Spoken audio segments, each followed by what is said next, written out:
Fala galera, graça e paz, tudo bem com vocês? Bom dia, boa tarde, boa noite. Estamos começando aqui mais um Papeando a Palavra, hoje com a presença ilustre do meu amigo Leonardo Assis.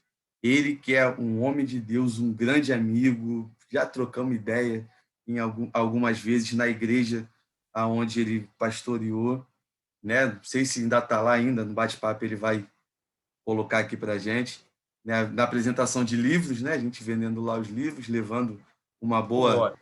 uma boa literatura dos amigos. Pastor Leonardo, um cliente abençoado da Livraria Vida Reformada, né? E até para vocês aqui que estão nos assistindo, nos ouvindo, esse episódio do Papeando a Palavra também é patrocinado pela Livraria Vida Reformada. Vou deixar o link da livraria aqui embaixo, né? Clica lá no link, veja como é que está o nosso estoque, né? E abençoe a obra. Nós temos o objetivo de levar uma boa literatura para as pessoas que amam literatura teológica por um preço mais acessível, né? Você vai ver lá que os materiais são todos selecionados, né? Lá nós não vendemos alguns livros um pouco complicados, posso dizer assim, que vão dizer que você tem que chamar o Espírito Santo para o seu quarto, para o seu banheiro, para a sua cozinha, para a sua varanda. Não, lá você não vai encontrar esse tipo de livro, não, cara. Mr. Benny? E dê uma atenção lá para a gente, valeu? Dessa moral, dessa ajuda. E também deixando aqui aqueles recados no começo de todo o vídeo. Inscreva-se aqui no canal, compartilha, curta, né? Compartilhe com seus amigos do trabalho, faculdade, colégio, seus amigos da igreja, compartilhe com seu pastor, compartilhe com todo mundo que você conheça, né? Que os bate-papos eles são muito edificantes, porque quem guia esse bate-papo não é o Rafael e nem o convidado do dia, mas sim o Espírito Santo de Deus. Então, tem abençoado muitas vidas. Eu tenho tido um feedback, pastor, muito bom, Glória a relacionado Deus. de vidas que estavam com alguns questionamentos de alguns assuntos e ouviram de uma forma simples e fácil e conseguiram entender, e não somente entender, que eu acho que um dos grandes objetivos desse projeto é que as pessoas entendam e coloquem na prática, porque o evangelho tem essas duas partes, né? A parte teórica que nós aprendemos e a prática quando nós aprendemos a teoria. Então, isso é excelente e fique conosco até o final. A pena a palavra de hoje vai ser excelente. Galera, vai ser muito bom e eu tenho certeza disso. Pastorzão, se apresenta para a galera ali, fala um pouquinho da vida do senhor. Quem é o Leonardo Assis? Quem é o Leonardo Assis? Paz e graça, irmãos. Então, sou um irmão em Cristo, né? Com 38 anos de idade, vou para 39. Sou casado com a Renata, pai da Esther, 7 anos de idade. Sou pastor do Ministério Vida com Vida, em Rio, aqui em Nilópolis. Nossa sede é em Doral, nos Estados Unidos. E meu pastor, né, presidente, pastor sênior, é o pastor Joaquim Coelho.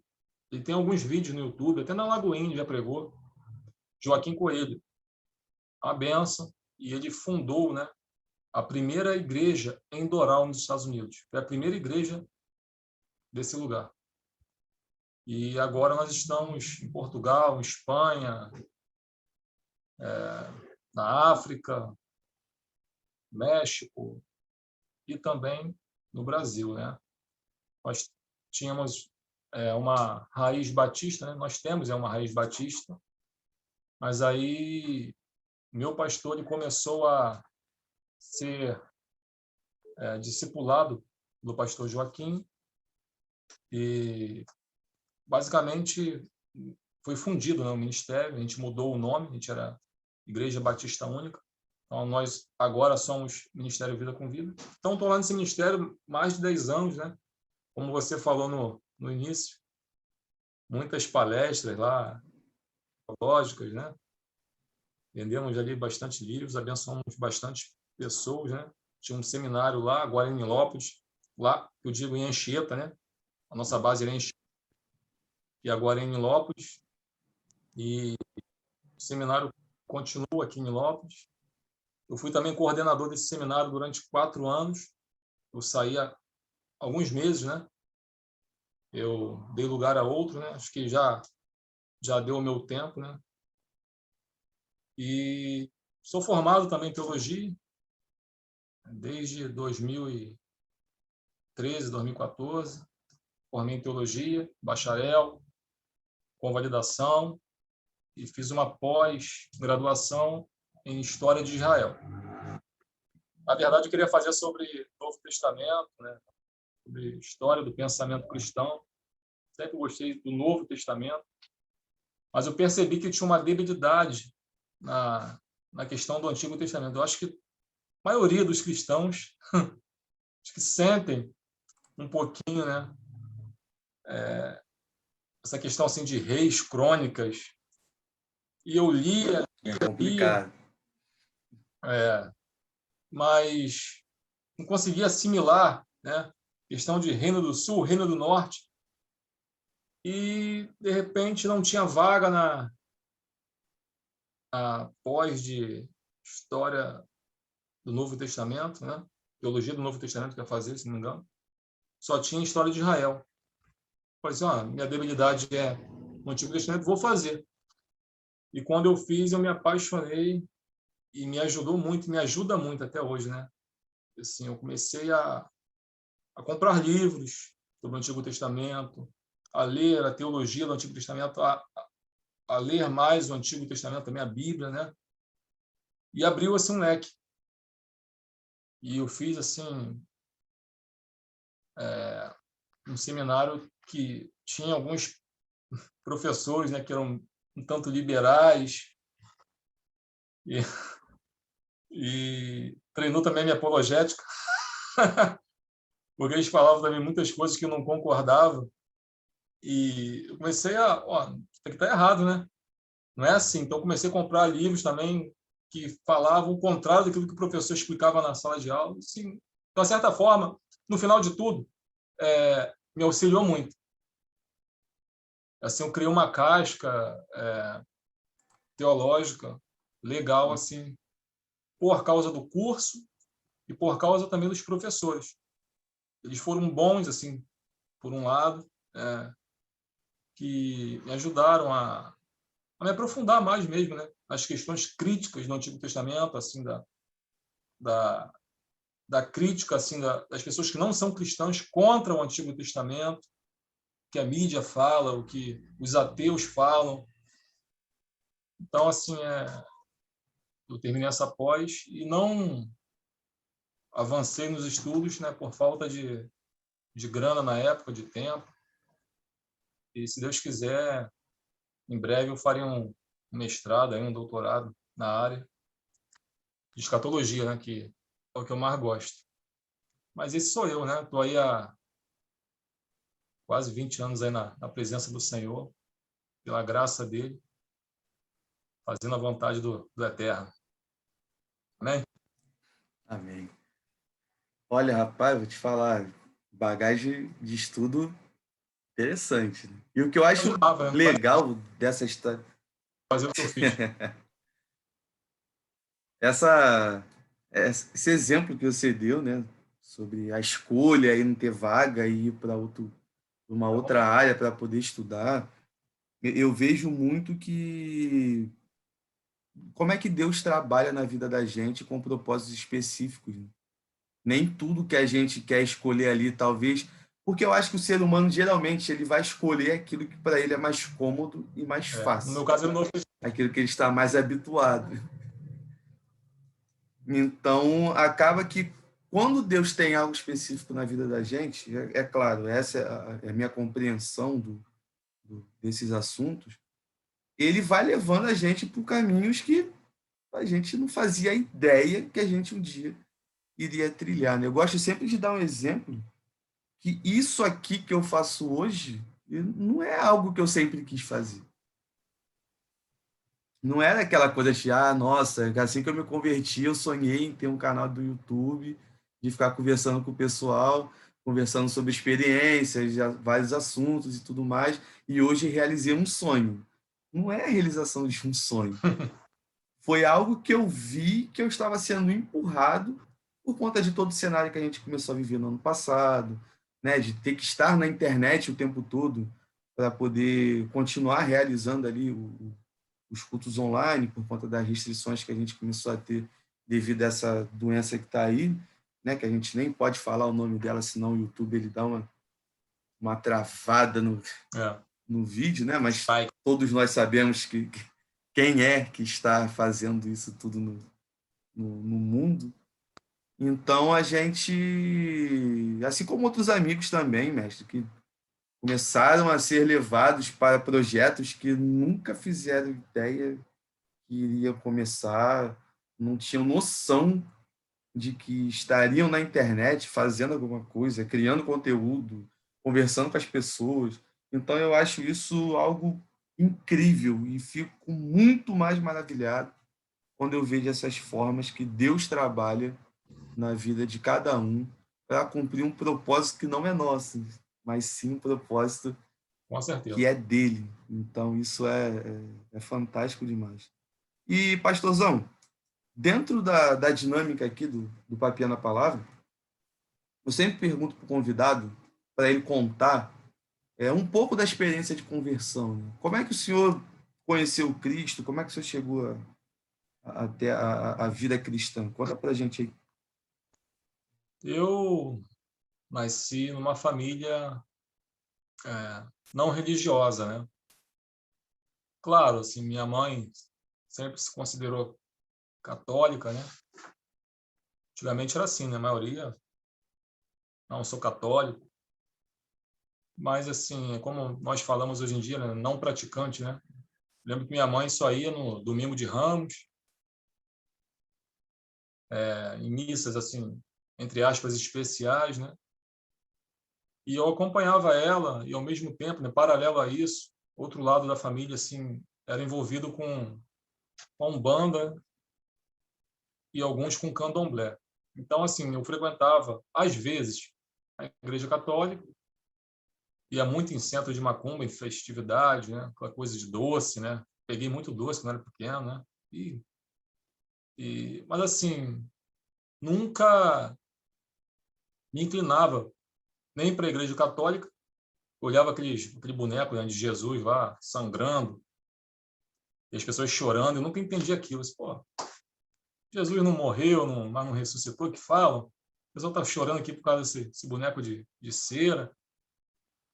E eu não gostava, mas também eu sempre fui assim uma pessoa, né, desde pequeno, de prestar muita atenção nas coisas.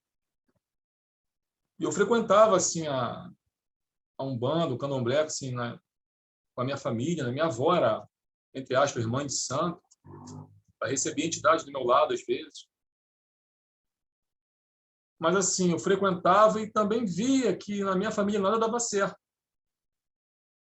Tinha muito divórcio, as pessoas estavam bem hoje, amanhã já eram inimigas, e isso indo e voltando, nunca tinha aquela paz, né? Um ano, a família bem, era muita bebedice, muita festa, mas no final sempre tinha briga, lamentações, aquele Natal sempre de chorando por pessoas que já foram, chorando porque não fala com o Beltrano, não fala com o Ciclano. Então, eu não escolhi um lado. Eu fui crescendo em meio a tudo isso, né? Até que um tio meu, ele se converteu. Ele era usuário de cocaína, de roubar bujão de gás, roubar a cafeteira da minha avó para usar cocaína.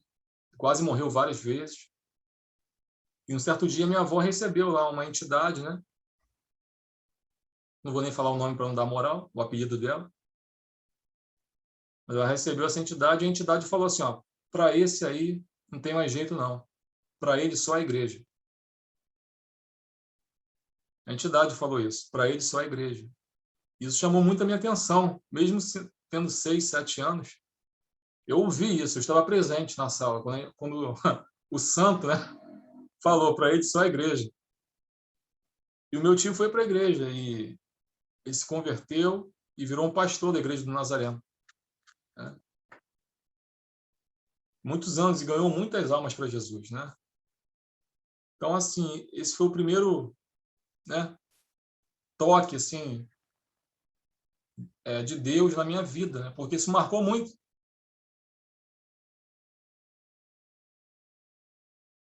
O mal dele, né? Pequeno, no meio daquilo tudo, né? E, de repente, meu tio crente, e levando a minha mãe para a igreja, me levando para a igreja. Às vezes eu ia na Nazarena, às vezes eu ia na Metodista, porque ele levava, ele influenciava, ele orava nas festas, me dava a palavra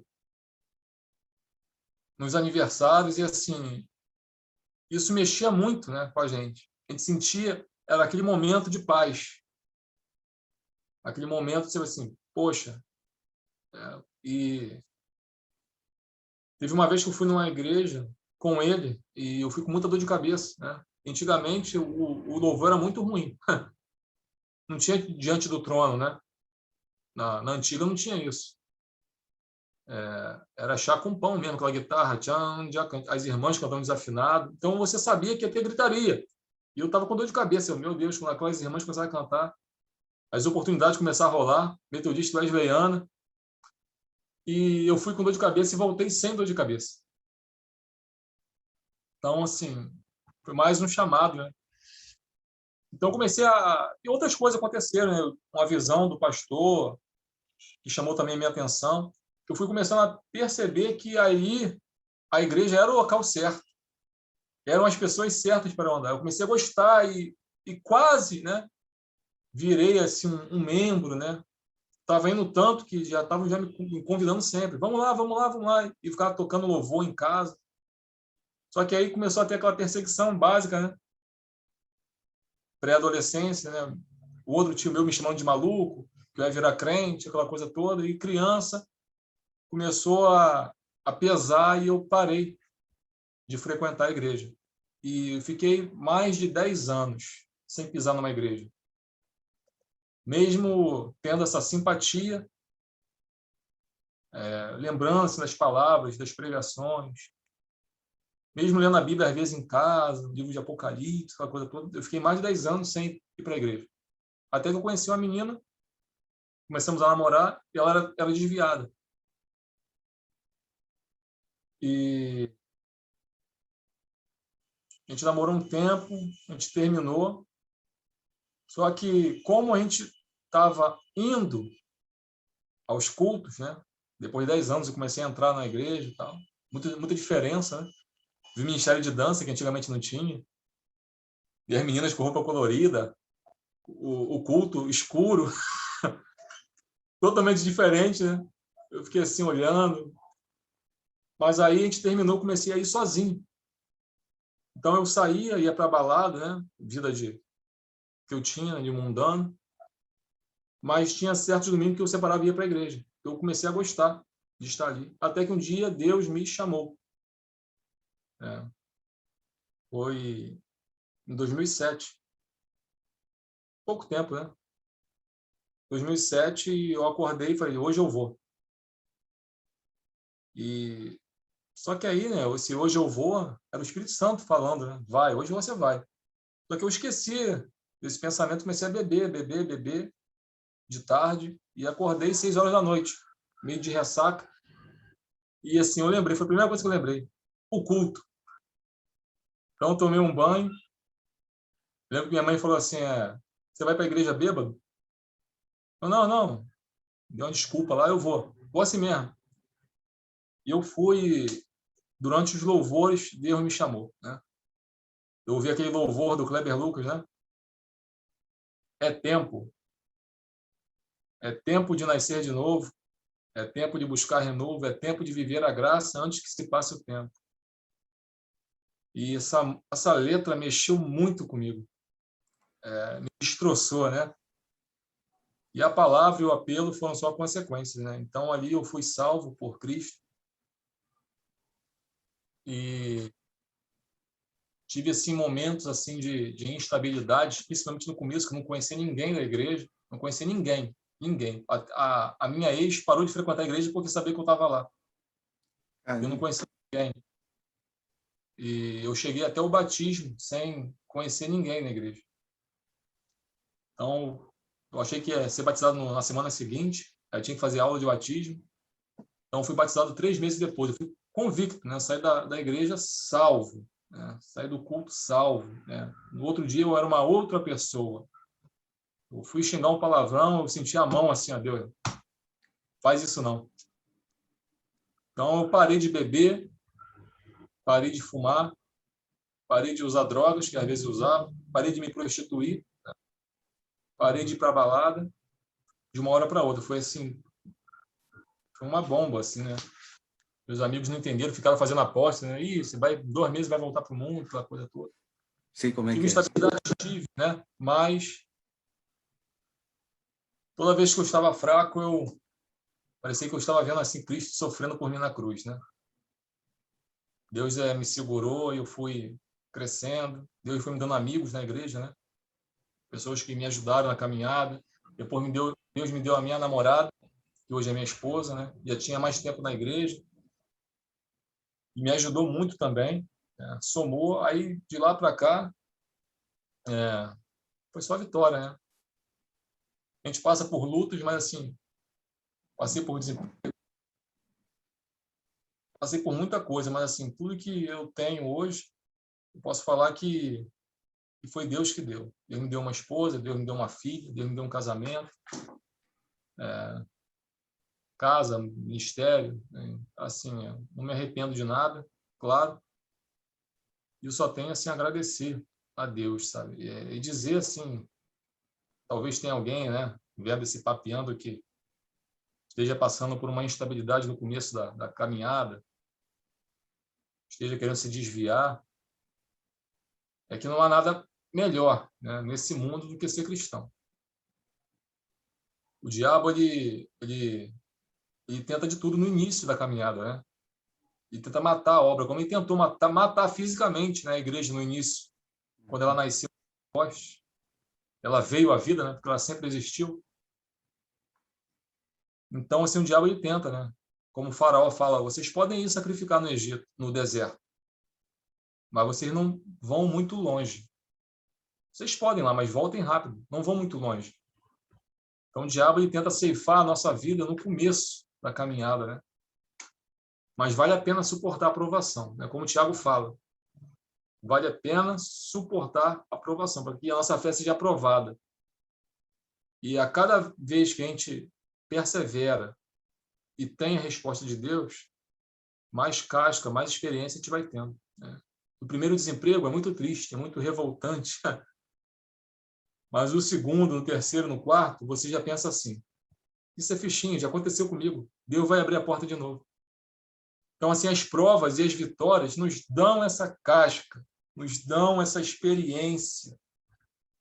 Então, cada vez que a nossa fé é aprovada, e a gente vence, né, pela perseverança, mais firme a gente fica. Mais firme a gente fica. Tá? A gente toma as pedradas como Davi, né? Mas aí, com o tempo, a gente fala como Davi falou, né? Não, pode deixar. Pode deixar Simei tacar pedra. Porque, quem sabe, Deus me pagará o mal desse dia com o bem, né? Então, a gente entende que tudo é propósito. Até quando a gente é caluniado, a gente é pisado, a gente entende que é um propósito, né? Davi entendeu esse propósito. Ele errou, ele pecou, e quando ele foi apedrejado, ele falou assim, não, pode deixar. Deus é que mandou ele tacar pedra. Nas minhas palavras, né? Foi Deus que mandou, ele levantou Simei para tacar pedra em mim. Pode deixar. Dele, Deus cuida, e de mim também, né? Então, assim, vale a pena ser cristão, vale a pena continuar, né, a caminhada. Amém? Amém, mestre. Duas coisas assim do que você falou, né? Uma é a minha surpresa quanto ao seu testemunho de conversão, porque eu confesso para você que eu achava que você sempre foi da igreja e nunca tinha dado aquele tempo no mundo. Ah, isso é Porque bom você falar isso aí, ô Rafael. Porque, graças a Deus, né? Um pastor amigo meu falou assim, Léo, me chama de Léo, né? Ele me chama de pastor Léo também, se quiser. Léo, irmão Léo, pastor Léo. Amém. Mas ele falou assim, Léo, quando você conta o teu testemunho, eu não consigo imaginar você no mundo. É assim que eu estou nesse momento. Mas deixa eu te falar mais um pouquinho, porque eu não falei essa parte, né, da minha vida no mundo. Talvez, né, tenha alguém ouvindo, vendo, que vai ver, né? Irá ver esse vídeo. Eu era roqueiro, né? Roqueiríssimo, roqueiríssimo, né? Eu, eu fui criado em roda de violão. Meu tio já teve banda de rock, né? Tocou muito aí por Nilópolis, né? Terceira Idade, Horário Nobre, eram várias bandas que teve. Só tem disco de vinil aí do Rio de Janeiro. E eu fui criado com o som de Dire Straits, de Sepultura, de Legião Urbana, muito, né? E eu gostava, mas assim, quando chegou a pré-adolescência, adolescência, aí eu me afundei, né? Comecei a me aprofundar, né? O amor que eu tenho hoje por Deus e pela teologia, né? Pelos livros, eu tinha pelo rock e tinha pelo material do rock. Eu era quase um crítico de rock. Assim, se eu tivesse jornalismo, eu poderia ser crítico aí da revista Bis. Eu conheço muito de rock, de Jefferson Airplane, a Rage Against the Machine, de Janis Joplin, a Radiohead. Eu conheço tudo, tudo mesmo. De você, quando eu não conhecia a banda, eu ouvi o som, eu lia sobre a banda, e quando eu ouvi o som, eu falei assim, é a banda que eu li. Eu sentia o espírito da música. É por isso que eu não ouço música do mundo hoje. Porque a música é muito forte na minha vida. Sempre mexeu muito comigo. Então, eu ouvia rock o dia todo. Eu vivia à luz, né? Ou às sombras daqueles vocalistas, sabe? Então, eu fumava e bebia por causa deles. Era claro isso. Eu saía por causa deles. Então, assim, meu quarto era um santuário do rock, né? Lane Staley, Kurt Cobain. Então, assim, eu gostava muito de rock gótico, deprê, né? Uma coisa bem obscura. Então, assim, eu ouvia muito Joy Division. Tudo que é triste no rock veio de Joy Division, né? Aquele vocalista do Ian Curtis, né? Que foi o maior letrista do rock, né? Quase ninguém conhece, mas foi um dos maiores letristas do rock. Então, assim, Renato Russo era a imitação do Ian Curtis, né? A dança, as letras, o jeito. Então, The Smiths, Sisters of Mercy, Bauhaus, Silks, The Mission, né? Eu lembro que um ano antes de me converter, eu fui no show no circulador do Sisters of Mercy. Depois de 15 anos, eles vieram no Rio. Então, eu conhecia muito Jenny Love Jezebel, tudo, do thrash, metal, ao gótico. Então, minha vida era isso. Quando eu me converti, cara, o Espírito Santo falou assim, ó, joga tudo fora. Joga isso fora. Então, eu fiquei meio assim, mas eu fui me desfazendo de tudo. Tudo mesmo. Tinha muita camisa, tinha DVDs raríssimos. VHS, DVD não, VHS. Raríssimos. Revistas da década de 80. Então, queimei tudo, sabe? E foi, de fato, assim, uma conversão.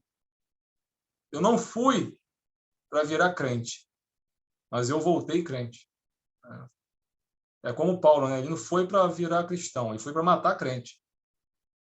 Mas ele voltou como um cristão, né? Daquela estrada em Damasco. Então, assim, não tem que falar, né? É Deus, né? Se acordar alcoólatra, roqueiro, alcoólatra de final de semana, que eu vivia quase todo dia, de quarta a domingo era certo. Vivia aquele rock de mesquita,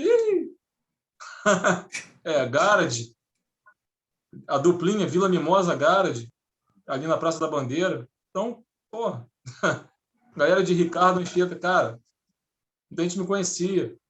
Conhecia muita gente, cara. Tava no meio dessa galera e de repente, pô, o Léo virou cristão. Assim, foi benção. Era Olha, isso que eu queria falar, cortando aí. aí só reforça mais ainda o fato de eu estar atônito, surpreso, espantado com o seu testemunho de conversão. Porque uma coisa já começou ali. Ah, eu nunca imaginei que você passou esse tempo no mundo. Beleza, dali já foi uma surpresa. Agora, envolvidão no rock, isso nunca passou na minha cabeça. Eu não Ian Curtis, fazia ideia. E assim, o que eu tudo que acho... eu falei dá para saber que eu sacava, né? Sim, pô, você tá falando assim, tem uma banda ou outra que eu conheço de nome, ou de alguma música mais conhecida, mas não era muito o gênero musical que eu curtia antes de me Eu curtia converter. tudo. Curtia desde o estilo, o som e a letra. Eu sei das letras. Eu conheço as letras das Uhum. bandas todas. Outro dia eu fui no dentista e a menina estava ouvindo nesse sentido. E falou assim, ó, esse rapaz está falando isso. Ela, o quê? Ele está zombando de Jesus. Ela ficou assim, não, vou desligar. Assim, desliga. Eu comecei a evangelizar, ela ficou assim também atônita, igual você ficou. Mas que é isso, pastor? Você era do mundão? Eu tô aqui, como um bom carioca diz, né? De bobeira, com o É com The testemunho de Bunny, conversão. Guns N' Roses, E Rock in Rio. o que eu acho interessante dentro disso que você colocou, até para a galera que está nos assistindo ou nos ouvindo, o que é a conversão, de fato, na prática. Ótimo ponto, ótimo assunto. Né? O que é a conversão, de certa forma, na prática. Porque pô, a galera que está chegando na igreja hoje ainda tem a visão, e às vezes até por uma falta de orientação, a questão da conversão somente numa teoria. É como se a conversão fosse uma filosofia de vida que você abraça e Carteirinha de milagre. por conta dos bons costumes, você deixa de fazer algumas coisas para ser melhor apresentado para a comunidade cristã. Só que a conversão ela vai muito além disso. Não é isso, eu acredito que é uma consequência da mudança que o Espírito Santo faz no coração do ser humano. Né? A gente não muda de vida para mostrar para os outros que mudamos e estamos na igreja. Quando a gente vê, a nossa vida já mudou e a gente nem se deu conta. Eu, por exemplo, antes de eu me converter, eu tinha muito hábito de beber, né, de sair para festa, para noitada. Eu gostava muito da Lapa. Né? A Lapa ali era o tipo de lugar que você não tinha um Duas gênero músicas também. musical específico. Ali tem de tudo. Então, Aí eu era para usar rodava droga, ali no outras arco, coisas. ali nos arcos, ali na Lapa, na famosa Rua do Meio, que vai dar ali para a escadaria de Santa Teresa. Aquela Rua do Meio, então, você tinha a portinha do forró, a portinha do funk, a portinha do reggae, a portinha da casa de prostituição, e tinha de tudo, Casarão, né? casarão. O casarão, pô, ali era muito complicado, ali era sinistro demais. E assim, Deus pega, e aí eu vejo na prática, né? O nosso coração de pedra, completamente, nosso olhar completamente cego por conta do pecado, a nossa prática de vida completamente afastada e desviada do Senhor, e ele pega e faz a nossa conversão do nosso caminho, né? Nos tira de um trajeto que nós estávamos seguindo e nos coloca numa outra direção guiada por ele, né? E até costumo brincar com alguns amigos. É como se a gente tivesse perdido numa estrada, caminhando a passos largos, indo para o inferno, e o Senhor pega e mostra, não, tem esse caminho aqui que é o melhor. Ó, eu já tracei, é só me seguir. E vem. A Então, conversão, né, usando aí uma linguagem militar, né, de dar meia volta, volver, a conversão ela é a consequência da mudança da inclinação do coração. Você só volta se você for instruído a voltar. Você recebeu um comando para voltar.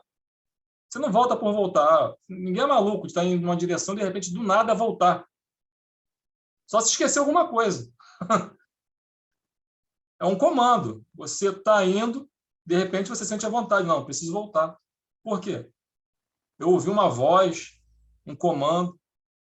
Então, assim, é uma cirurgia do Espírito Santo no nosso coração, tirando nosso coração de pedra e colocando um coração sensível à voz de Deus, né? Aí uns falam que é a graça preveniente, outros vão falar é porque foi predestinado, porque foi, né? Deus já conhecia de antemão e predestinou. Aí tem essa briga gostosa aí dos arminianos e dos calvinistas. Mas, na verdade, a conversão É uma mudança do coração, não tem jeito.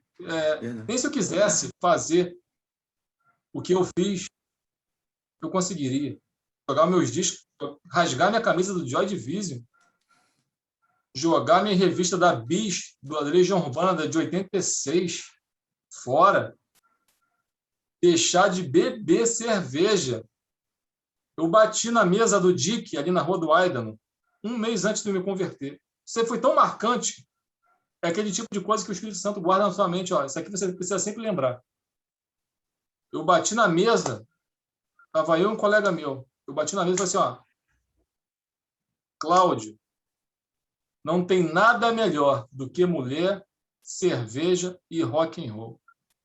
Eu dei uma pancada na mesa. Foi um mês antes de me converter. Nada. Porque eu amava.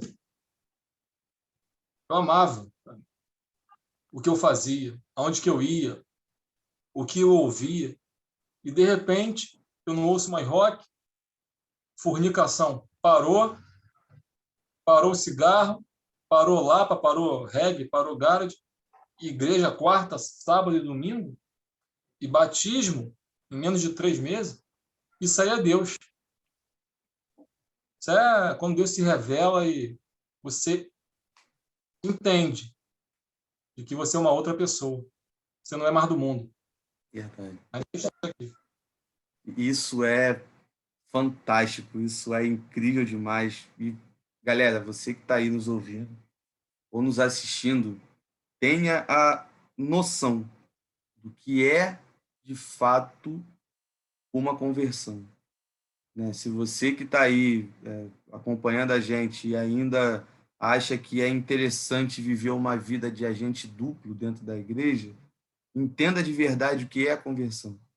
Né? Não dá para ficar flertando com o sagrado e com o pecado, achando que você vai conseguir juntar os dois e formar ali uma grande amizade. Isso não vai acontecer. Você que talvez chegou com alguma expectativa de que na sua vida isso iria dar certo, me perdoa por frustrar o seu entendimento, porque isso não vai acontecer nunca. Esquece. Aceita que dói menos. Então, fica mais tranquilo. Atura ou surta? Atura ou surta, né? Leva por essa ideia. E uma das coisas que eu vejo, e eu tenho certeza que você também tem isso no seu coração, pastor, que estar com Cristo, né, na igreja é o melhor lugar do mundo. Eu não sinto saudade de forma alguma das besteiras que eu já fiz na rua. De vez em quando eu passo perto de algum botequim, indo para a igreja, ou então trabalhando, ou então de volta, de rolê de carro mesmo aqui em Nilópolis, ou saindo com a minha namorada. E eu fico olhando a vergonha que algumas pessoas ficam passando pelo fato de estarem muito bêbadas. E me bate uma tristeza no coração, porque há 8 anos atrás, 9 anos atrás, era eu passando aquela vergonha. Era eu daquele jeito no meio da rua, gritando com a pessoa ali, cara a cara, e você falando alto pra caramba, andando por lugares que hoje eu tenho muito medo de passar, e às vezes eu não acredito que eu já passei por esses lugares, já frequentei determinadas casas, determinados bares e tudo mais. Eu fico assim, caramba, como é que eu tinha coragem de estar aqui? Como é que eu tinha coragem de ir para tal lugar? E é justamente essa situação de você estar entregue às paixões da carne, que nada mais é também que uma forma de idolatria. A forma de você adorar o corpo, adorar o vício, adorar as Come no mundo questões. todos os pecados. E frutifica, né? Todos os pecados possíveis, né? Avareza, idolatria, inveja, ódio. Tudo isso aí, porque a árvore do pecado não foi cortada, né? Uma hora ou outra dá aquele fruto, né? Pecaminoso. E é bem assim, eu fico muito feliz por ter ficado surpreso com o seu testemunho de conversão, né? Porque com certeza nesse momento, quando você foi falando, Deus falou muito ao meu coração de algumas coisas que eu não posso me esquecer em momento nenhum, mas não no sentido de não esquecer, como algumas pessoas têm, que saudade daquela época, quando eu não era da igreja, que fazia, não. É justamente para dar aquele alerta, olha de onde você saiu e para onde que você não deve voltar. Porque segundo a própria palavra vai dizer que a gente largado no mundo, com a casa toda arrumada, chega uma galera e faz uma arruaça pior do que fazia antes. A casa estava Ah, bagunçada, né? Então, aí eu fico nossa, pensando e calculando, né? Caramba, se eu já fazia aquilo tudo, pela lógica ali, como está descrito nas escrituras, acompanhado de uma pessoa só, você imagina com 7. Eu falei, deu ruim, vai. Eu vou morrer em 3 meses, em 2 semanas. cirrose hepática, câncer no esôfago, fumar e beber. Eu tive princípio de cirrose na minha adolescência, foi bem complicado. Meu ritmo de bebida era Eu estava alucinado. nesse ia acontecer isso comigo. Eu bebia de segunda a segunda, eu bebia todo dia. E o dia que eu não bebia, eu me tremia todo. E a minha irmã que fala, né? De vez em quando a gente conversando, aí lembra de alguma coisa, na época que eu dava trabalho e tudo mais. Ela falava que mesmo eu não bebendo, quem chegava perto de mim sentia o cheiro do álcool, né, o cheiro da cerveja. O corpo exalava aquela coisa fedorenta, aquele troço esquisito. É bem complicado, mas graças a Deus por Jesus Cristo, que transformou as nossas vidas. Tem uma condenação lá. Graças a Deus, Romanos 8. Exatamente. Então aí é motivo de ficar feliz pra caramba, não tem jeito. E mestre, aqui, vamos dando um pulo para um outro assunto. Eu tenho uma curiosidade, né, em relação à obra que você escreveu, aquele livro impresso pela editora Reflexão, se não me falha a memória, né? Sim, sim. As Duas Casas de Israel. Isso. E aproveitando aqui a oportunidade, o nosso bate-papo, você que está nos ouvindo, nos assistindo, vou deixar o link aqui na descrição, que você só vai clicar no link, já vai ser direcionado direto para o site da editora para estar realizando ali a compra. E conta um pouco para a gente aí o que significa ali as Duas Casas de Israel, como é que funciona essa dinâmica. As duas casas de Israel, a gente vê esse termo na Bíblia, no livro de Isaías, né? Deixa eu abrir aqui as Escrituras. Nem preparei para falar sobre isso, não, mas Quem sabe faz ao vivo. quem sabe.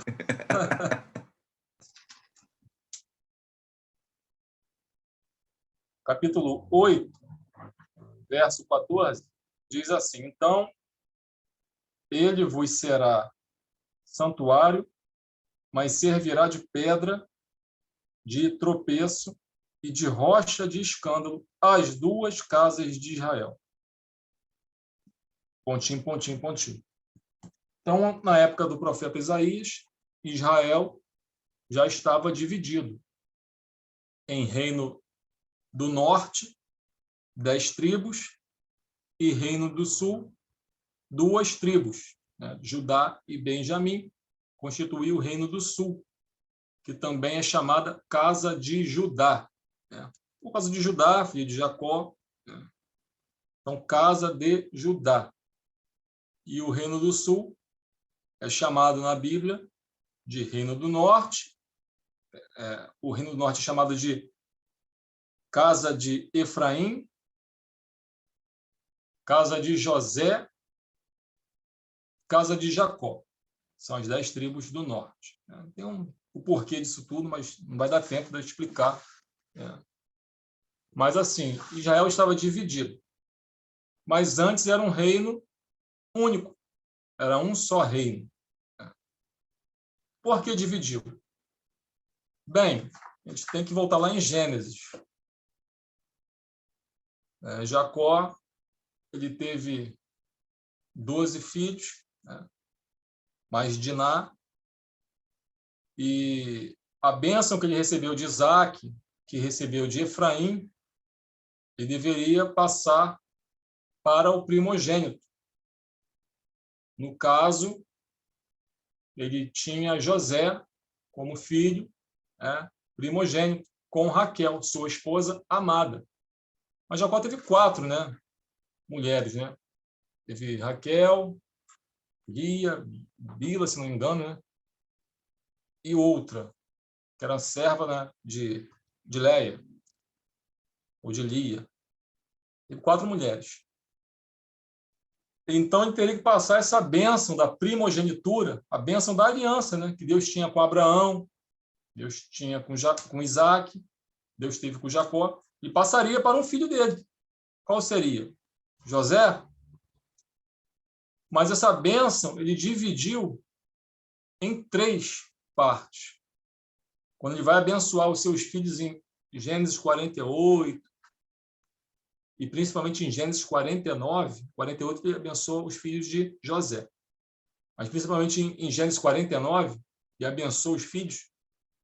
A bênção da primogenitura, ela dava porção dupla de terra ou de bens, dava autoridade na família, a pessoa que recebesse ia ser líder da família, e a outra bênção, talvez a mais importante, era de receber a aliança e passar, assim como Isaac recebeu de Abraão, assim como Abraão recebeu, né, a aliança de Deus, o pacto.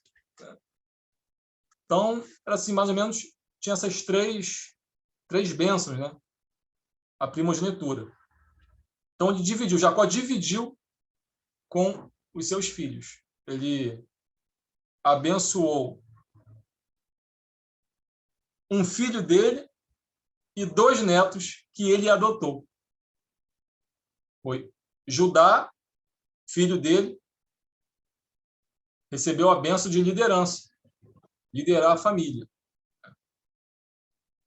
Tem em Gênesis 49, 10, a profecia, né, de Judá sairá o pacificador, né, que uns ligam a Davi e a maioria dos cristãos ligam a Jesus. Podemos ser até os 2, né? De Judá sairia o grande pacificador, o grande rei, uma bênção de realeza. Então, Judá recebeu a autoridade. Então, ele adota, ao invés de abençoar José, ele adota os 2 filhos de José, Efraim e Manassés. E abençoa eles em Gênesis 48. Abençoa Manassés com a dupla porção de terra. Aí já foram 2 bênçãos, liderança para Judá e dupla porção de terra para Manassés. Falta a mais importante, que é a bênção de levar a aliança adiante. Então, ele ora sobre Efraim e dá a Efraim essa bênção da aliança. Ele troca as mãos, né? Quem conhece a passagem, Jacó troca as mãos para abençoar os netos, e José briga, né, com o pai. Não, meu pai, o mais velho é Manassés. A mão direita fica sobre Manassés, mas aí José troca e coloca a mão direita da bênção sobre Efraim. E diz, de Efraim, isso é a versão literal do hebraico. A Teb, tradução ecumênica da Bíblia, a versão Teb, literalmente ela escreve assim, ó, de Efraim sairá a plenitude dos gentios. Isso é um mistério, né? De Efraim, aquela plenitude dos gentios que Paulo fala lá em Romanos 11, já estava sendo profetizado lá em Gênesis. Ó, de Efraim sairá a plenitude dos gentios. Então, como diz lá em 1º livro de Crônicas 5, verso 2, que ainda que Judá tenha recebido a bênção de um rei sair de sua descendência, aí eu estou falando de Davi e de Jesus, ainda que a bênção de primogenitura caiu sobre José. Aí você me pergunta, mas José não recebeu a oração, a bênção do seu pai, mas os seus filhos receberam. José saiu, você não vê que não tem tribo de José. José saiu, Levi não recebeu herança, porque ia ajudar no tabernáculo, então ficou 2 lugares. Esses 2 lugares foram ocupados por Efraim e Manassés. Por isso que no mapa de Israel tem Manassés com 2 partes no mapa geográfico, porque recebeu dupla porção, e Efraim, ali embaixo, ele recebeu a bênção da aliança. Mas assim, a gente quase não ouve falar de Efraim. Ele recebeu a bênção principal. Mas olha só que interessante. Essas 12 tribos viraram os filhos de Israel. ou seja, a própria nação de Israel. Quando eles vão entrar na Terra Prometida, a gente vê, se a gente estudar, que 2 tribos ficaram de frente. Josué era de qual tribo? Efraim. Josué era da tribo de Efraim. E Calebe também era da tribo de Judá. Olha aí Lembra que lá em 1 Crônica, que eu citei aqui, 5:2, fala assim, ó, ainda que Judá tenha saído o líder, José recebeu a bênção, está falando implicitamente, está falando de Efraim, Judá e Efraim. Então, quando entraram na Terra Prometida, Josué, Efraim e Judá, Calebe, as 2 tribos já estão uma proeminência ali, já estão de frente da casa de Israel. Judá e Efraim. Quando Salomão pecou, Deus fala, levanta um profeta, se eu não me engano, Semaías, se eu não me engano, ou Aías, acho que é Aías, ou Semaías, Aías. Ele diz que Deus ia rasgar o reino. Estava inteiriço, né? Ia rasgar o reino, ia dar uma parte para o filho dele, Roboão, Davi, Salomão, Roboão, ou seja, Judá. Uma parte ia ficar com Roboão, Judá, Reino do Sul, e uma outra parte ele daria para o servo de Salomão. O servo de Salomão era Jeroboão, da casa de Efraim. Olha só o mistério. Judá e Efraim em Gênesis, Judá e Efraim em Josué, na entrada da terra, Judá e Efraim na liderança dos 2 reinos.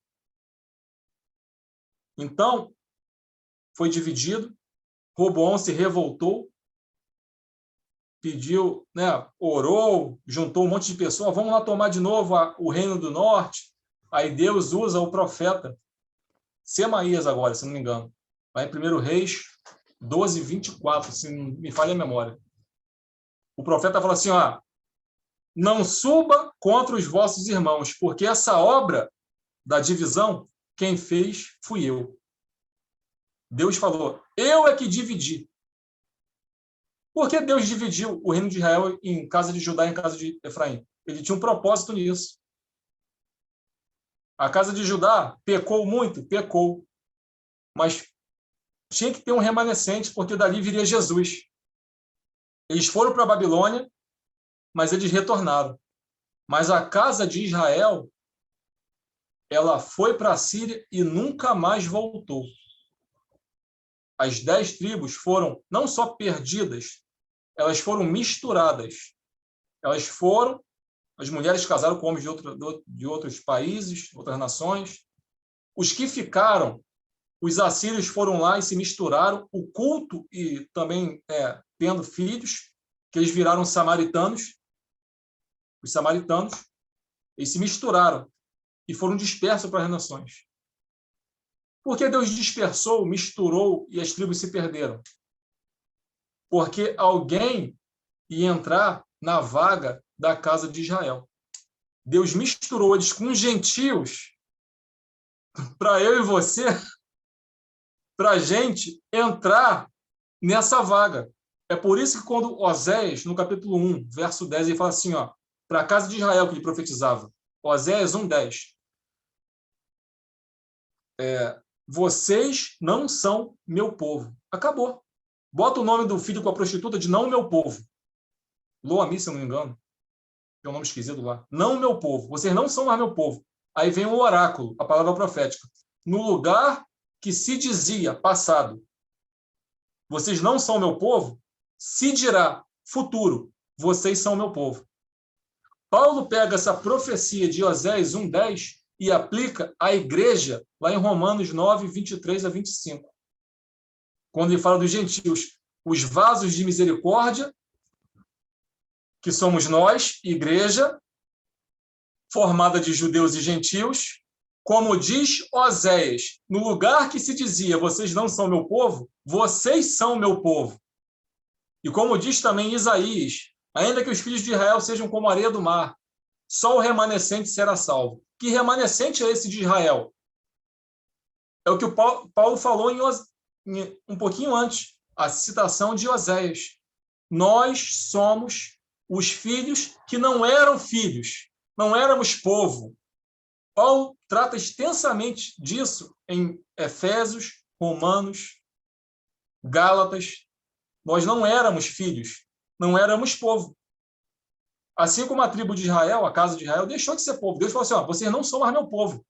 Nenhum rei da casa de Israel fez a vontade de Deus, nenhum.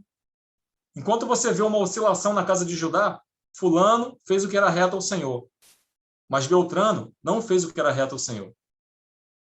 Josafá fez o que era reto ao Senhor, mas o outro rei que veio depois não fez o que era reto ao Senhor. A casa de Israel, todos os reis fizeram o que era mal aos olhos do Senhor. Por isso que eles se dispersaram, mas Deus tinha um propósito com isso.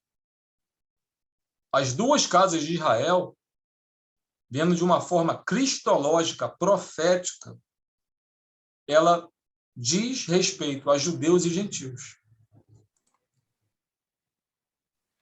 Isso é as duas casas de Israel. Hoje.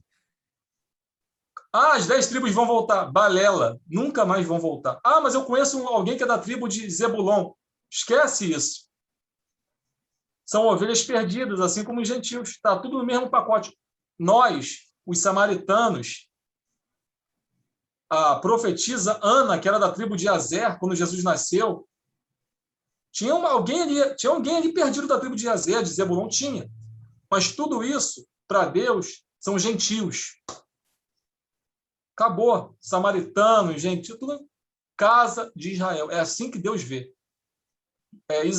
Ezequiel 37, verso 15, 16, 17, 18 seguinte. Deus fala assim para o profeta, pega uma vara pelos filhos de José. Pega uma outra vara pelos filhos de Judá. Junta uma na outra. Assim serão vocês na minha mão. Isso é uma profecia que Paulo, de forma misteriosa, grandiosa, ele fala em Efésios. O muro de separação acabou. Aquilo que o sangue de Jesus uniu, não pode separar um homem, acabou. A igreja é inseparável, não tem essa de dois povos, duas noivas, igual alguns falam aí. Acabou. Nós não somos o novo Israel, nós somos o verdadeiro Israel. Paulo fala assim, não é judeu aquele que é o exterior, Romanos 2, mas o que é no interior. Paulo fala aos filipenses que nós somos a verdadeira circuncisão, aí não tem como fugir. Acabou. Nós somos o verdadeiro, o remanescente de Israel. Miqueias capítulo 5, o remanescente de Israel estará no meio de muitos povos. Serão como o orvalho, bênção, e como o leão, ou seja, juízo. O que Paulo fala? Que nós somos o bom perfume de Cristo. Naqueles que se perdem, nós somos cheiros de morte, juízo. Mas naqueles que estão vivos, os crentes, nós somos o bom aroma de Cristo. Ele está fazendo uma referência a Miqueias 5. Nós somos o remanescente de Israel. Nós trazemos juízo para o mundo e bênção para a igreja. Isso é uma coisa linda. Meu Deus. Isso é as duas casas de Israel. É Gênesis e Apocalipse. A escatologia ela começa em Gênesis. As pessoas querem pegar o livro de Mateus, sermão profético, pegar Apocalipse e ficar Nero, Calígula. Cara, a escatologia começa em Gênesis. As estrelas, a lua, que fala em Apocalipse 12, são os irmãos de José se curvando perante ele. O sonho de José. Apocalipse é a repetição de Ezequiel, de Zacarias, de Oséias, de Gênesis. As visões ali são bíblicas. Se a gente não entender Ezequiel, Oséias, procura ler o livro de Oséias agora com essa revelação. Claro, já está anotado. E a luta profética ali. Por que te farei, Judá? Por que te farei assim, Efraim? Judá, Efraim, Judá, Efraim. E você vê Jesus ali no meio. Toda vez Jesus reunindo esses povos. Jesus acabando com a inveja de Efraim e com a ira de Judá e Isaías. É o próprio Deus selando a reunificação da casa de Israel. Isso não é aliancismo, não é falar que a igreja substitui Israel. Nunca. Nunca será. A doutrina correta não é essa, bíblica. A casa de Israel é um edifício. Efésios 2, 22 a 24. É um edifício que cresce. Ou seja, ainda que os judeus se convertam lá na frente, eles vão entrar na casa de Israel. Eles vão voltar para a oliveira, como Paulo fala em Romanos 11. Se você é oliveira brava e foi enxertado na oliveira verdadeira, no povo verdadeiro de Deus, teme, porque assim como Deus tirou aqueles que eram naturais, pode reenxertá-los de novo. Essa é a esperança de Paulo. Ele lamenta em Romanos 9 a separação dos judeus, ele ora pela restauração em Romanos 10 e profetiza a restauração final em Romanos 11 dos judeus. Então, a gente tem que orar pelos judeus e entender, se Deus colocou a gente que éramos estranhos, não éramos povo, Deus pode muito mais, é muito mais fácil para Deus restaurar aqueles que são povo. Porque os judeus são povo eleito por causa dos patriarcas.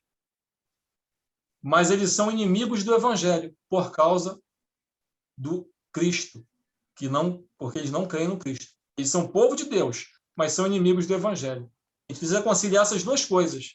Então, há esperança para os judeus, mas há temor, vigilância para nós, que não éramos povo e somos povo. Então, assim, esse é o plano de Deus, sabe? O plano de Deus começa em Gênesis. Deus falou para José, né? Na frente de José, falou para Efraim, de Efraim sairá a plenitude dos gentios, né? E alguns brigam aí, né? Alguns teólogos querem brigar que essas nações, esses gentios aí, de Gênesis 48, 19, Deus estava falando das 10 tribos. Não, não, não, não, não. Ali está falando de nações. Por que de Efraim saiu nações? Porque se misturaram pelas nações do mundo inteiro. E algo que eu quero frisar aqui, não é questão sanguínea. Eu tenho sangue das 10 tribos. Não. É pela fé. É pela fé. Roger fala isso no seu comentário de Romanos. É porque esse assunto é muito pouco comentado, né? A gente vê isso mais no YouTube com alguns irmãos. Roger fala isso no seu comentário de Romanos, sobre a questão dos gentios representarem profeticamente a casa de Israel. Hendrickson fala isso no comentário de Romanos. Então, assim, grandes teólogos, eles não pegaram essa revelação de Gênesis 48, 19, né? De Efraim sairá a plenitude dos gentios. Mas eles entenderam a profundidade de 10 tribos se misturar. E cadê as 10 tribos? Então tem um porquê, né? Então, assim, o meu livro trata sobre isso. Então, eu começo de Gênesis, falo sobre o chamado, alguns termos, né, que Deus usa ali com Adão, que a gente vai entender mais à frente. Aí, Noé, estabelecimento da promessa, né, do plano de Deus, que começa na eternidade, em Abraão. Aí eu trato do capítulo 12, 15 e 17 de Gênesis, que é a chave de Gênesis, 12, 15 e 17, a progressão das promessas, né, de Deus ali com Abraão, o significado das palavras de Deus para Abraão, ali no selamento do pacto, em Gênesis 15, a confirmação em Gênesis 17 e 22, quando a fé de Abraão é aprovada. Aí vem Isaac, Jacó. Meu livro, basicamente, é uma sucinta, né? Mas, assim, creio que profunda, teologia bíblica. Assim, em 190 páginas, eu vou de Gênesis a Apocalipse, para que a pessoa, pelo menos, não vai saber tudo sobre as duas casas, mas pegue o assunto, né? Desse start, e a pessoa vá na Bíblia e se aprofunde. Então, falo de Oséias, Zacarias, Ezequiel 37, Efésios, Apocalipse, 144 mil. Olha a grande multidão. Você vê um aspecto judaico e um aspecto gentílico no capítulo 7 de Apocalipse. Por que isso? Porque a visão judaica de tribos, de repente, uma grande multidão de pessoas de outras nações. Ali é Judá e Efraim. Por que José não aparece naquela tribo? Por que Efraim não aparece naquela tribo? Porque Efraim está do lado da grande multidão. Dos que vêm da grande tribulação, Efraim está do lado da multidão dos gentios. Então, assim, tudo se encaixa na Bíblia. Entendi. Mestre, olha só, Legal, vou confessar que eu só parei para te ouvir porque nós tivemos aqui, galera que está nos assistindo, nos ouvindo, uma grande aula de graça sobre teologia bíblica nesse momento. Aproveita, pega o vídeo, volta, se perdeu algum ponto, porque enquanto Tem você um estava videozinho, falando aqui, eu estava tem um anotando um videozinho, monte de coisa Rafael. aqui no caderninho. Tem um videozinho que eu gravei assim em casa, né? Videozinho caseiro, sobre o meu livro, assim, de 19 minutos. Aí eu passo o link para colocar para a rapaziada. Beleza, me manda que eu coloco também aqui na descrição. E, galera, como eu tinha falado lá atrás, o link vai estar aqui, compra o livro. Eu tô super curioso para ler, para saber. Já tem aqui as referências todas anotadas aqui no papelzinho, no caderninho aqui, ó. Pegar para ler depois. E eu, enquanto você estava falando, eu estava assim, caraca, faz sentido, cara. É verdade. Poxa, Paulo, os samaritanos, tal. Meu Deus. o apóstolo Paulo, ele faz duas citações de Oséias. 1:10 e 2:23. Ele usa também Isaías. São três citações diretas, assim, que literalmente as citações de Paulo têm a ver somente com os israelitas. Uhum. Mas o legal é que Paulo aplica isso à igreja. Assim como faz, aí a gente não sabe se é Paulo, o autor de Hebreus, quando ele pega Jeremias 31. Nossa, não podia esquecer disso aqui. Isso aqui é a joia das duas casas de Israel, Jeremias 31. Sobre a aliança com as duas casas de Israel. Vou ler esse texto aqui. Amém? Esse texto aqui é muito forte. De cabeça aqui eu esqueci as palavras. Jeremias 31, 34. Jeremias 31, verso 31 ao 34. Dias virão, diz o Senhor, em que farei uma nova aliança. Aquela aliança lá do cenáculo, de Jesus com os apóstolos, o sangue da aliança. Olha a aliança aqui. Com a casa de Israel e com a casa de Judá. Ela não será como a aliança que fiz com seus pais, a aliança mosaica, não. Quando os peguei pela mão para tirá-los da terra do Egito. Pois eles quebraram a minha aliança. O povo de judeu quebrou a aliança. Aí, verso 33. Mas esta é a aliança que farei com a casa de Israel. Já está profetizando uma só. Ele não fala mais casa de Israel e casa de Judá, uma só. Com a casa de Israel, depois daqueles dias. Diz o Senhor, porei a minha lei na sua mente e as escreverei no seu coração. Por mais que você negue que a nova aliança não foi estabelecida, e nem faz alguns dispensacionalistas, né, clássicos, que ela será feita com os judeus somente. Cara, até o Craig Blazing, no seu livro Dispensacionalismo Progressivo, ele dá um meio termo e fala assim, essa aliança de Jeremias, ela não foi estabelecida com a igreja, mas ela foi inaugurada. Não tem como escapar disso aqui. Todos os aspectos que a gente estava falando aqui da conversão. O que é conversão? É isso. Colocarei a sua lei, a minha lei na sua mente e as escreverei no seu coração. Eu não preciso agora de alguém me ensinar quem é Deus. O Espírito Santo já se revelou. Isso é nova aliança. Isso é conversão. Isso é regeneração. É a cirurgia do coração. É o mesmo texto de Ezequiel 36, 26. Tirarei o coração de pedra e colocarei um coração de carne. Purificarei vocês com água pura e limpa. E vocês serão, os ídolos serão tirados. Isso é conversão. Isso é nova aliança. Isso é a igreja. Então, o autor de Hebreus pega essa profecia grandiosa e cita 3 vezes na Epístola aos Hebreus, aplicando sempre à igreja, aplicando sempre à igreja. Pedro não usa essa profecia totalmente, mas Pedro pega profecias sobre a nação de Israel e coloca na igreja também. Somos nação santa, propriedade exclusiva de Deus, somos o povo adquirido, né? E Pedro está falando com os gentios. Então, assim, estudar as duas casas de Israel abre o nosso entendimento para as profecias bíblicas. Eu diria que é um assunto assim tremendo e que precisa ser estudado por todos os cristãos, porque eu considero uma chave hermenêutica, né?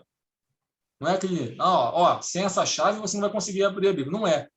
Mas é uma chave hermenêutica poderosa para entender a Bíblia de Gênesis e Apocalipse, o plano redentor de Deus.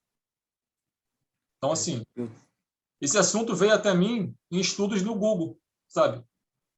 De judeus que usavam isso de uma forma errada. Tem muito isso. Eu li um judeu falando que nós, gentios, somos a casa de Israel. Ele não negou isso, um judeu messiânico.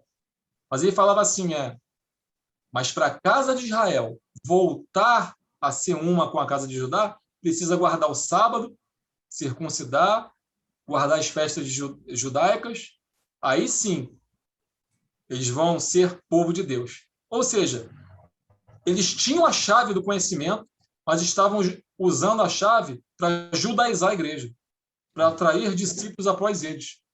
E a casa de Israel não é isso.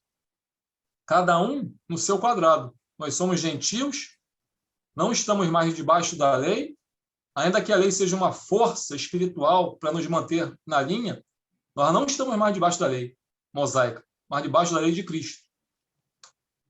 Então, assim, nós somos um só povo, né? As duas casas de Israel, o que as duas casas de Israel provam?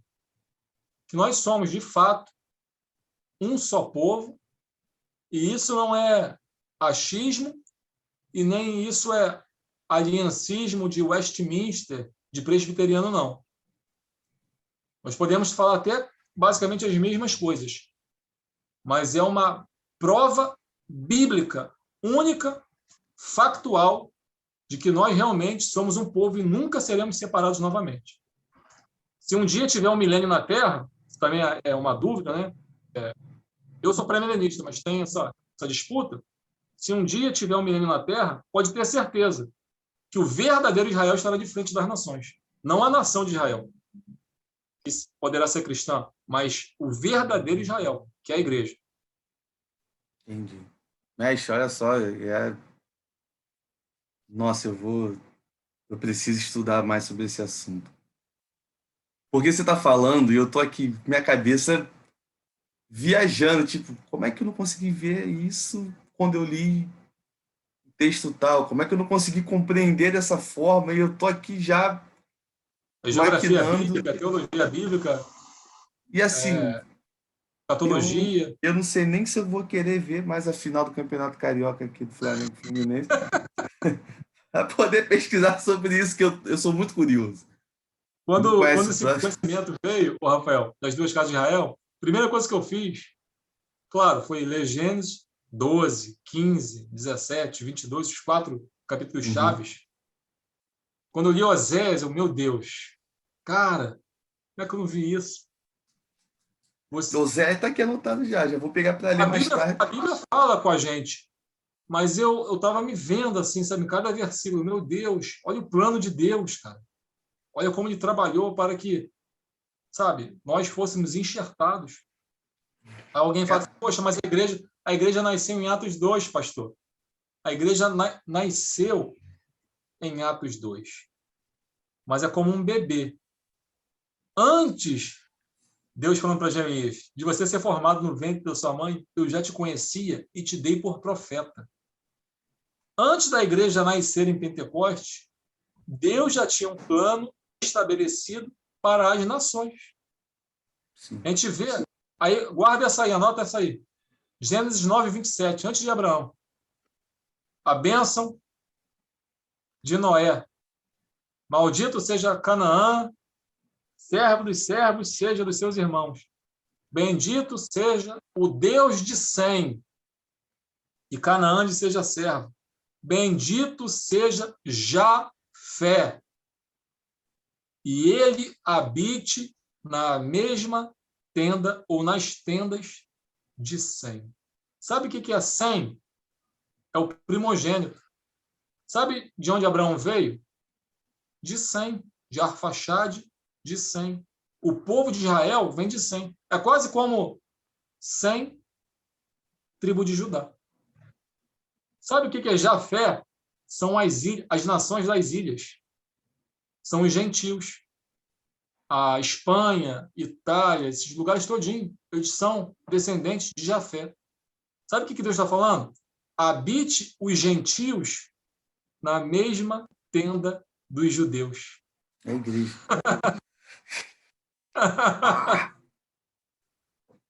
É uma só tenda. As duas casas de Israel antes de Abraão. A gente está falando de Jacó aqui, só que tem as duas casas de Israel antes, na promessa de Noé, na profecia de Noé. A igreja é um mistério. A igreja sai de Cristo, assim como a costela de Adão gerou Eva, Eva saiu de dentro de Adão, a igreja sai de Cristo. O dispensacionalista tem a mania de falar de descendente de Abraão, com muita propriedade, né? Descendente é povo. Paulo fala lá em Gálatas 3,16 que as promessas que Deus fez a Abraão não fez aos descendentes, plural, mas ao descendente que é Cristo. Ou seja, por causa de Cristo, porque Cristo venceu aonde Israel perdeu, Cristo é o servo de Isaías 42 e 53, ele é a videira que Israel era, ele é a verdadeira videira. Quando Jesus nasce, ou vai nascer, né? Mateus, no capítulo 2, no verso 15, diz assim: para se cumprir a escritura que diz... Não, quando Jesus, perdão, ele vai para o Egito e volta, criança, por causa de Herodes. Aí, Mateus fala assim, ó, capítulo 2, verso 15, para se cumprir a escritura que diz... Qual escritura? Oséias 11, 1. Do Egito chamei o meu filho. Ué, mas Oséias não falou do Egito chamei o meu filho Israel, que foi para o Egito e voltou? Mateus fala que Jesus cumpre essa profecia. Do Egito chamei meu filho. Ou seja, Mateus está falando, Jesus é Israel.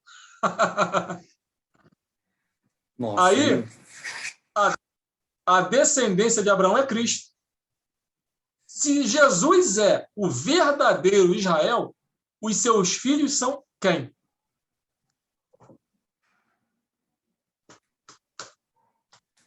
Aí, vamos lá. Vamos lá voltar para o texto que eu li para a gente fechar aqui esse assunto. Isaías 8. É Isaías 8? Deixa eu achar aqui. Isso aqui é muito forte. É o que é citado.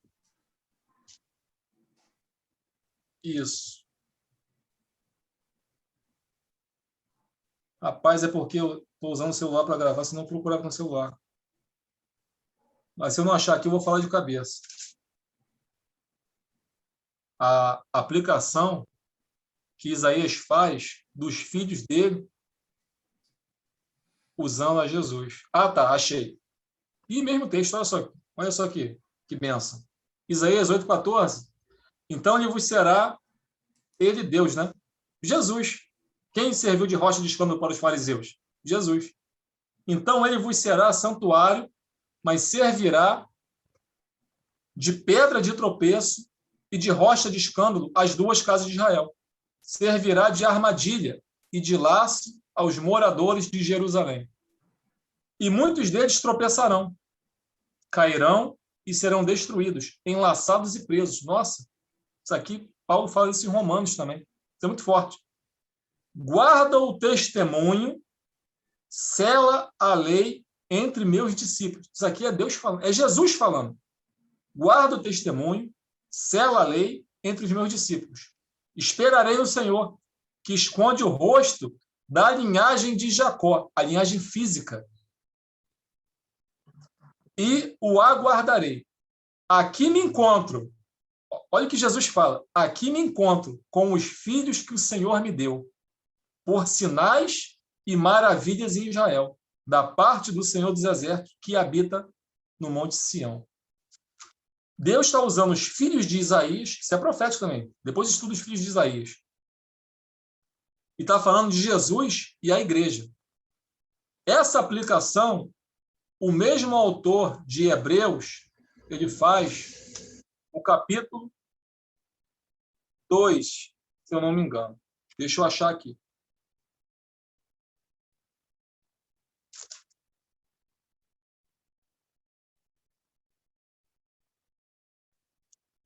Quando Hebreus 2, verso 11. Pois todos vêm de um só. Pois todos vêm de um só. Tanto que santifica, como os que são santificados. Por essa razão, ele não se envergonha de chamá-lo de irmãos, dizendo: anunciarei teu nome a meus irmãos, cantarei louvores a ti no meio da congregação. E outra vez, 2 pontos. Porém nele a minha confiança. E ainda, aqui estou, e os filhos que Deus me deu. Isaías, capítulo 8. Lá fala das 2 casas de Israel, de Jesus e dos seus filhos. Nós somos filhos de Israel, o verdadeiro Israel que é Jesus. Por isso que ainda que Paulo não chame a igreja de Israel de Deus, esquece Gálatas 6,16, esquece as divergências, ainda que ele não chame claramente a igreja de Israel de Deus, ele, de forma implícita, profética, ele diz que os gentios estão enxertados no Israel de Deus. Isso é inegável. Só um louco vai negar isso, lendo Romanos, Gálatas e Efésios. Então é muito forte. É mesmo. Não E tem assim, como negar. e esse assunto, pelo que só nesse bate-papo, nessa grande aula que o Ciro deu agora para a gente sobre essa questão, a gente já vê que é um assunto muito amplo, né? Um assunto muito extenso e tudo mais. É eterno, Rafael. O que Apocalipse 14 fala? Que o evangelho eterno será pregado. Aí as pessoas fazem diferença. Esse evangelho eterno só vai ser pregado na grande tribulação. Caô. Assim como a igreja, o evangelho é eterno. O que Paulo fala em Gálatas 3? Que o evangelho foi anunciado primeiramente a Abraão. Ué, não foi João Batista e Jesus que começaram com o evangelho? Não. Ele foi anunciado a Abraão. O proto-evangelho foi anunciado, ou foi implicitamente colocado, em Gênesis 3,15. É chamado de início do evangelho. Ele foi anunciado primeiramente a Abraão. Foi o plano que começou em Abraão. Por isso que ele é eterno, porque ele nasceu no seio do Criador. Jesus é eterno, o evangelho é eterno e nós somos eternos. Porque nós saímos dos lombos do Deus pré-existente, Jesus. Nós não somos filhos de qualquer um. Nós somos filhos do Deus que sempre existiu e sempre existirá. Por isso nós podemos falar que a igreja ela é eterna, assim como o evangelho, assim como Deus. Amém. Mestre, olha, eu estou aqui muito curioso. Vou pegar para estudar firme nesse assunto, porque eu sou assim. Quando um assunto que chega ao meu conhecimento, que me salta muito aos olhos, e na minha cabeça começa, poxa, já li isso daqui, cara, realmente faz sentido, que encaixa com aquilo ali. Como o senhor mesmo veio pontuando tudo direitinho, tudo bonitinho e tal, despertou na minha mente uma luz para eu poder estudar sobre esse assunto. E acredito que para a galera também que está nos ouvindo, nos assistindo, que, cara, já estava tudo ali. E a gente leu muito rápido. E a gente leu com muita pressa. Estava tudo ali. Então, assim, falando aqui sobre essa questão, gostaria muito de te agradecer pelo tempo, né, pela disposição de estar aqui no Papinha na Palavra. Esse Eu que Papinha na agradeço. Palavra foi diferente, como todo Papinha na Palavra é. Nenhum se parece com o outro.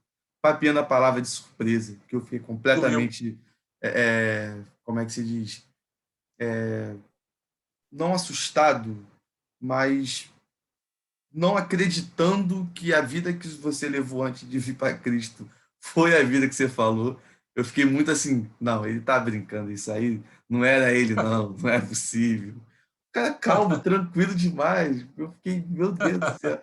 É uma prova real de que do que é a conversão na prática, assim como de outros convidados, porque Deus tem a sua multiforme graça de trabalhar, né? Ele vai trabalhar na sua vida de uma forma, na minha vida de uma forma diferente, na vida de qualquer pessoa de uma forma singular, mas com um propósito que é num coletivo. E isso me deixa muito, muito, muito feliz com essa forma que o Eterno trabalha, e também por esse aulão de teologia que o senhor deu aqui, falando sobre a questão das duas casas de Israel. Galera, compre o livro, que ali vão ter coisas mais explicadas, mais detalhadas, porque o tempo aqui ele é um pouco corrido, é um pouco curto, mas compre o livro e seja abençoado, porque se o nosso amigo Leonardo Assis escreveu esse livro, foi com a direção de Deus e para abençoar Israel, o verdadeiro Israel. E a gente está junto com ele. Ó, aprendi. Caramba, eu tô aqui ainda nas nuvens com isso que eu aprendi hoje. Com certeza vai Glória. ficar marcado. E, mestre, deixa aí as suas considerações finais para a galera que nos assistiu, nos ouviu aqui até o final. Primeiro compre o livro. Tô brincando. Vamos ler. Se comprar é benção. Eu não ganho nada da editora que ganha. Eu ganho só felicidade, satisfação de passar esse conhecimento que eu recebi, né? Isso aí, tudo que eu falei, são palavras ensinadas pelo Espírito, né? É por isso que eu gosto de falar e mostrar na Bíblia, de uma forma que a pessoa fique assim, não é ele, Deus falou. Então, assim, primeiro quero agradecer pela oportunidade de falar um pouquinho, não da minha vida, mas daquilo que Deus fez na minha vida, né? De como Deus me tirou das trevas e me trouxe para a luz e me deu, assim, essa responsabilidade honrosa de anunciar as virtudes daquele que me chamou, né, das trevas para a luz, né? Então, assim, antes de ser evangelista, pastor e mestre, né, com M minúsculo, eu sou, antes de tudo, um homem de oração e muito cauteloso, né? Porque a quem é dado também será cobrado, né? Então, a gente tem que manter sempre a humildade e saber quem nós somos e quem nós éramos antes de Cristo, né? Então, assim, eu deixo também um recado, né? Eu agradeço a você pela oportunidade, agradeço os irmãos, né? Peço que orem por mim e que Deus possa, né, manter a cada um firme na presença dele, porque a igreja ela precisa evoluir como um corpo, né? Quando Deus levanta um mestre, levanta um apóstolo, né, envia alguém, quando Deus levanta assim, um profeta, ele pensa não no profeta em si, mas nos seus filhos em geral. Ele pensa na edificação do corpo.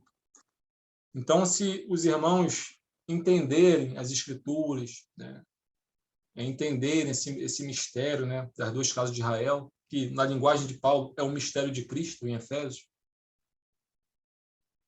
o corpo vai evoluir, vai crescer, né, e todos nós vamos ser aperfeiçoados e avivados, né? Porque o avivamento vem do conhecimento da palavra.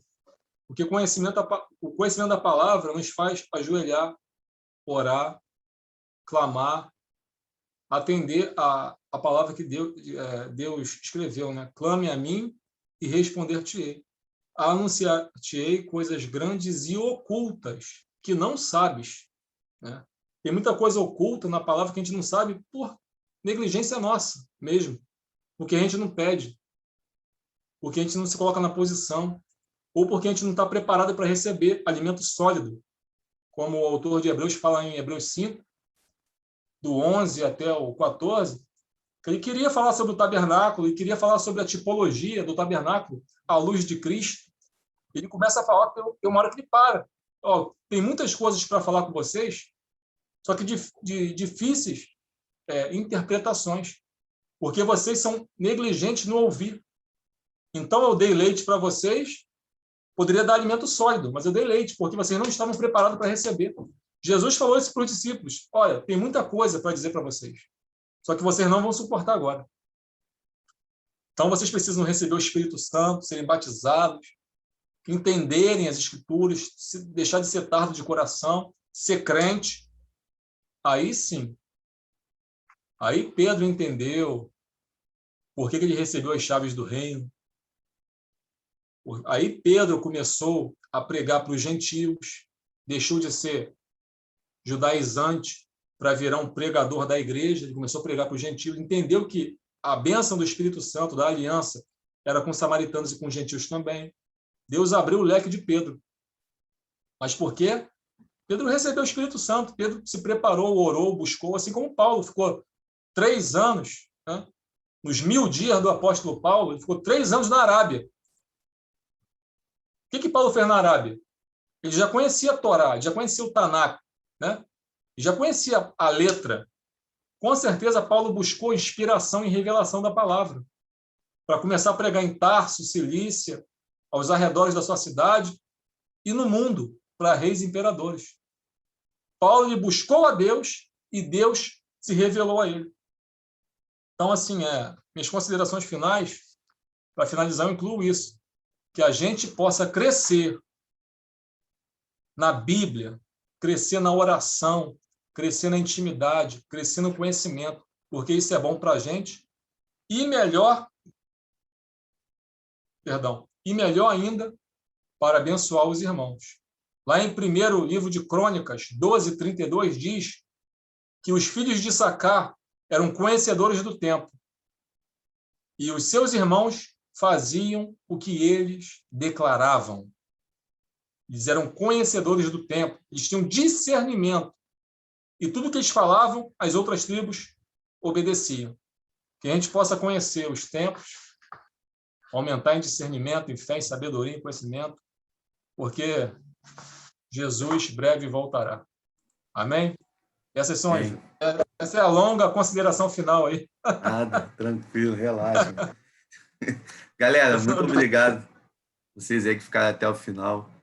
E olha, eu tô aqui ainda num estado diferente, querendo aprender mais. Como eu sou obrigado a rever todo o Papiando a Palavra antes de soltar no YouTube, eu vou ter uma segunda aula novamente, que vai estar gravada aqui, então vou ter ali a oportunidade. Para você que está aqui nos ouvindo, nos assistindo, quando estiver ouvindo nesse exato momento, você vai poder rever quantas vezes você quiser, é só voltar a barrinha todo dia para o começo e assistir, fazer as anotações, pegar as referências bíblicas, tudo direitinho, não tenha pressa, fique tranquilo que o vídeo vai estar aí e com certeza vai abençoar muito a sua vida. Valeu, galera. Muito obrigado. E aqueles recados antes de terminar, você é livre, você tem total liberdade para discordar de tudo aquilo que a gente falou aqui. Coloque no comentário e tudo mais. Você aí é com você mesmo que está nos ouvindo ou nos assistindo, mas peço que você sempre respeite o convidado, me respeite. A gente não está aqui para poder fazer guerra com ninguém, ainda que seja inevitável quando fale de alguns assuntos. E esse livrinho abençoado e maravilhoso que o pastor mostrou aí é o livro que foi embasado no nosso bate-papo. Então, se você discorda de alguma coisa, estuda e tenta mostrar que funciona diferente. Que vai ser bom, porque aí a gente aprende mais também.